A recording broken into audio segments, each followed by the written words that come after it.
Bienvenidos a un nuevo episodio de Revela tu Rollo en este nuevo año 2026, estrenando acá escenario, un nuevo equipo técnico y un nuevo invitado. Bienvenido, Camilo. Muchas gracias, profe. Muchas gracias por haber aceptado la invitación a este cuarto episodio de Revela tu Rollo. Bueno, Camilo nos va a hablar de un trastorno que se llama la bipolaridad, y una de las cosas más interesantes que me pareció cuando tuvimos la oportunidad de hablar del tema en el salón fue la manera como tú mismo descubriste que tenías este trastorno. Creo que me pareció muy interesante porque cuando me hablaste del tema, yo dije, wow, qué chévere que Camilo haya tenido como esa capacidad de decir él mismo, me está pasando esto y quiero saber de dónde me está pasando esto. Entonces quiero que me cuentes, Cami, primero que me aclares como de pronto para todas las personas que nos están escuchando, qué es esto del trastorno bipolar y cómo tú poco a poco lo fuiste descubriendo y también pues los antecedentes que fuiste descubriendo. Okay. Bueno, yo sufro de trastorno bipolar tipo 2, que pues no tengo muy seguro de cómo me afecta, pues sigo trabajando en eso para descubrirlo. Pero pues desde el 2019 más o menos fue que me empecé a dar cuenta que estaba haciendo o teniendo unas actitudes muy diferentes a las que mis compañeros tienen normalmente o tenían en ese momento. ¿Cuáles eran esas actitudes? Pues yo alcanzaba a notar que cualquier cosa me afectaba de una manera diferente. Por ejemplo, yo me sentía distinto de cierta forma. ¿Tú tenías cuántos años? Retomando. Tenía 15 años más o menos cuando empecé. ¿Te sentías distinto a tus demás compañeros? Sí, más que nada por cómo ellos tomaban las situaciones a cómo yo las tomaba, porque yo me daba cuenta que ellos, por ejemplo, no sé, una nota les afectaba de manera distinta como a mí. O sea, yo me sentía muy atacado de cierta manera por cómo ellos pues podían seguir adelante y yo me seguía estancando en, no, pero es que yo saqué una muy mala nota, ¿por qué me pasa esto? Yo soy una porquería de persona, por ejemplo. Pero mis amigos se veían normales, se veían como si nada pasase, como si no importara. ¿Cómo llegas a darte cuenta de que tenías este trastorno? ¿Y cómo lo descubres? Ok, pues todo empezó más o menos cuando mi abuela falleció a inicios de ese año, de 2019. Fue una etapa muy dura porque pues fue cuando empecé a descubrir el mundo de cierta forma. Mi abuela era mi parte materna, mi madre, por así decirlo, porque pues mi mamá estaba muy ocupada trabajando, entonces ella fue la que me terminó de criar. Cuando ella falleció, empecé a tener problemas en el colegio y empecé a recibir bullying. Pues nadie entendía que yo estaba triste y que era la depresión en ese momento. En Pues duelo. sí, que Era un estaba en duelo. duelo. Nadie lo entendía, no me guardaban ese respeto, entonces pues me empezaban a molestar o se empezaban a burlar del tema. Y eso me afectó mucho hasta el punto en el que tuve una explosión en un salón, en donde les empecé a gritar a todos mis compañeros y a mi profesor, porque me estaba afectando demasiado y no aguanté más las emociones y exploté. Desde ese momento siento yo que me di cuenta que no, que algo no estaba bien, que algo era diferente en mí, en cómo reaccioné y que eso no tenía que pasar normal. ¿Y eso a qué te llevó? Bueno, eso me llevó a empezar una terapia en el colegio con mi psicoorientadora.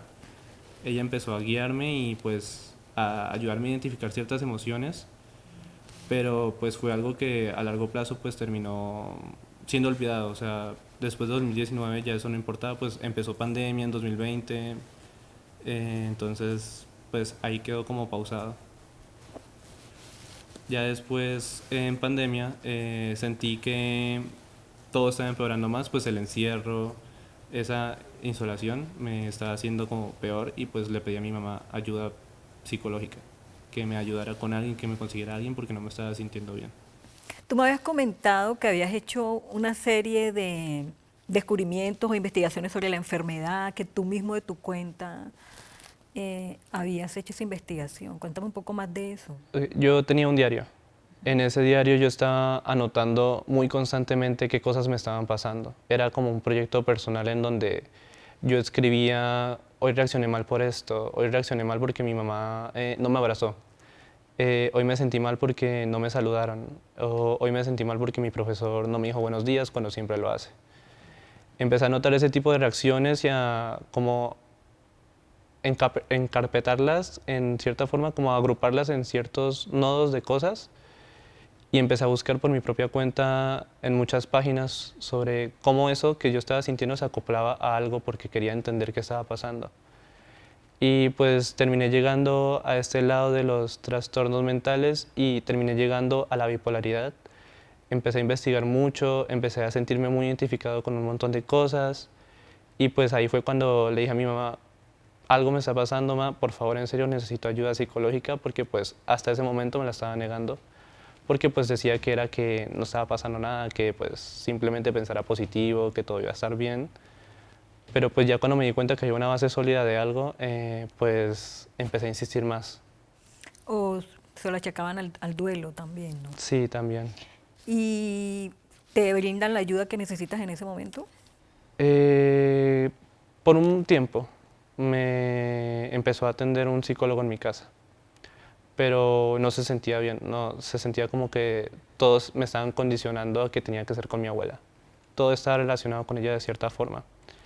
Ya después de ese año mi tía fallece, la hermana de mi mamá, y entonces todo el mundo le empieza a poner mucha más atención a cómo me estoy sintiendo porque pierdo otro integrante de mi familia que pues quería mucho y toman todo por el lado de que estoy viviendo un luto y que pues todos alrededor mío pues estaban preocupados porque pensaban que yo iba a ser la siguiente persona que iba a fallecer, porque en ese momento me habían diagnosticado depresión.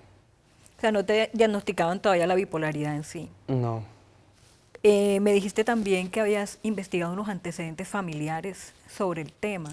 sí, el año siguiente mi abuelo fallece y con eso se desencadenan un montón de historias de fondo que él tenía. Me enteré que él tenía trastornos mentales, síndrome de Diógenes era uno, y un trastorno que mi mamá nunca me quiso mencionar, que era como uno de emociones, algo emocional que venía por dentro. Después me enteré que mi tía también tenía ese trastorno y tenía depresión. Entonces pues empecé a conectar las cosas y empecé a buscar y pues todo indicaba que había heredado bipolaridad por parte de mi abuelo. Entonces estaba muchísimo más seguro de que algo estaba pasando y que no era simplemente de luto y que no estaba entendiendo mis emociones, que era algo mental y algo químico de mi cerebro que estaba afectándome. ¿Qué te salía cuando investigabas? Porque, ¿qué es en sí la bipolaridad? Por lo menos la bipolaridad, lo que yo creo es como que un día estás contento, al otro día estás triste, o ¿qué es en sí la bipolaridad? Cuando tú investigabas, ¿qué te salía exactamente que era esta enfermedad o este trastorno? En internet no había mucha información, era muy limitado, era creer en vano a algo, porque pues siempre te dan como una indicación de qué puede ser en general, pero por ejemplo, hasta el año pasado no supe que era bipolaridad tipo 2, que es lo que me diagnosticaron como tal. La bipolaridad, pues lo que yo había investigado en ese momento eran el cambio fuertes de emociones en cuanto a qué tan feo me puede afectar algo o qué tan bien me puedo tomar las acciones de los demás hacia mí. Era lo único que yo conocía, que simplemente tenía depresión o algunos días iba a estar muy feliz. Era lo único que yo podía investigar en ese momento o encontrar. Y tú hablas de la tipo 2, o sea, ¿y cuántos tipos de bipolaridad hay? A mí me atendió un psiquiatra mucho tiempo después, en 2023, y él me explicó que existen dos tipos de bipolaridades, la tipo 1 y la tipo 2. La tipo 1 está más asociada a las personas que se exteriorizan al mundo, que se saben comunicar. Y la tipo 2 está más enfocado en personas que pues sufren como este tipo de manera antisocial de comunicarse con las personas, que no son capaces de comunicarse del todo con el mundo o no encuentran la manera de cómo hacerlo.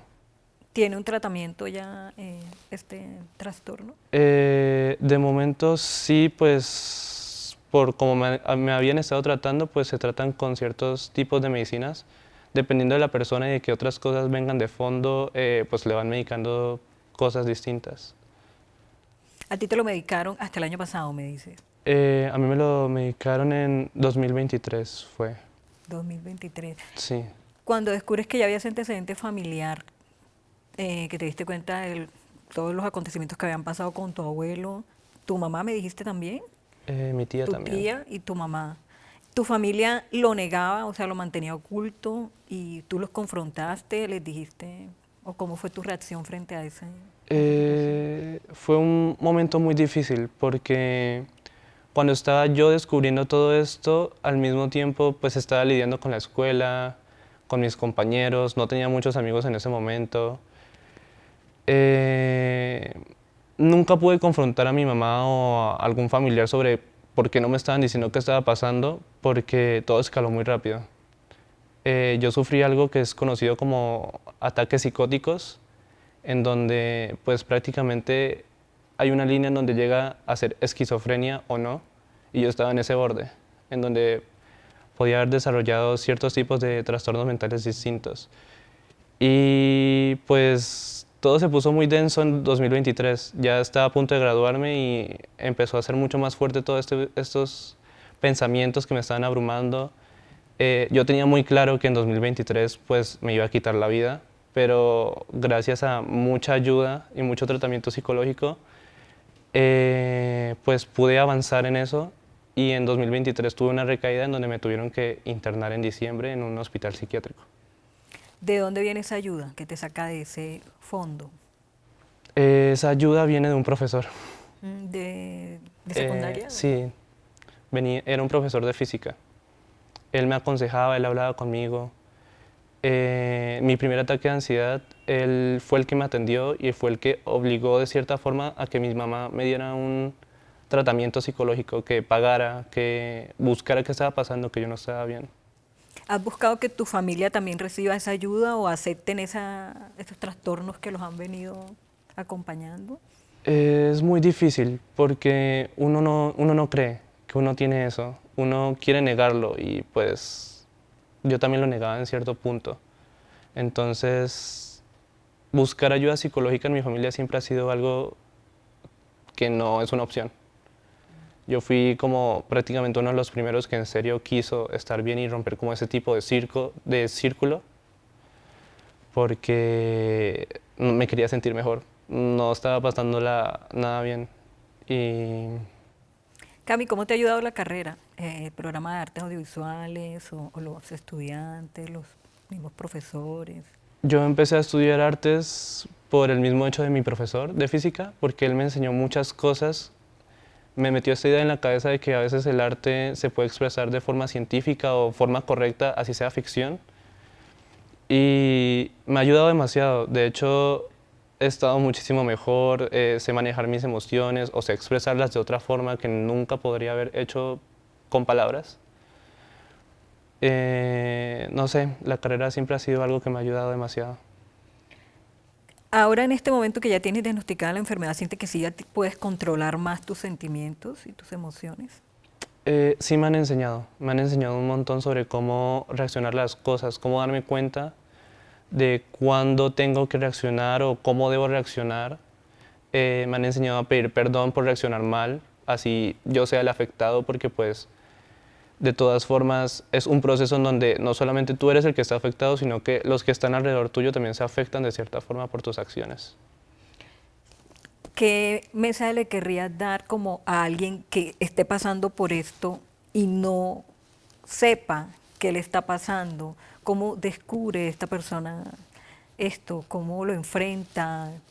¿A dónde debe ir? ¿Qué debe buscar? ¿Es más un apoyo emocional, una amistad? ¿O es un... ¿Sientes que de pronto la ciencia sí brinda la ayuda necesaria a través de los medicamentos o que es algo más emocional? ¿Es mejor un amigo, una persona que te acompañe? Según tu experiencia, ¿qué le aconsejarías a alguien que esté de pronto pasando por este nivel de emociones? Ok, yo creo que es un conjunto de todo. Eh, Sentirse diferente de cierta forma por cómo te relacionas con los demás. Eh, si te sientes distinto en cómo reaccionas, en cómo piensas, tienes que empezar a pedir ayuda. No estancarte o clasificarte en un trastorno porque es lo primero que te dicen. No pienses que tienes esto hasta que se llega al trasfondo de por qué lo debes tener o no tener. Yo tuve muchos años de trabajo para poder llegar a un diagnóstico y ese diagnóstico puede cambiar porque me han dicho que puede cambiar a otra cosa. Lo que yo recomiendo es que busquen ayuda, que vayan a terapia, si se sienten mal, si se sienten cargados con emociones, que encuentren un círculo cercano de personas que los puedan apoyar y que los puedan ayudar a salir adelante. Eso es lo más importante. Cami, muchas gracias por haber aceptado la invitación a este episodio. De verdad valoro mucho que hayas hablado de este tema tan íntimo y que quieras compartirlo con toda nuestra comunidad. Nos vemos en un próximo episodio de Revela tu Rollo. Muchas gracias por acompañarnos.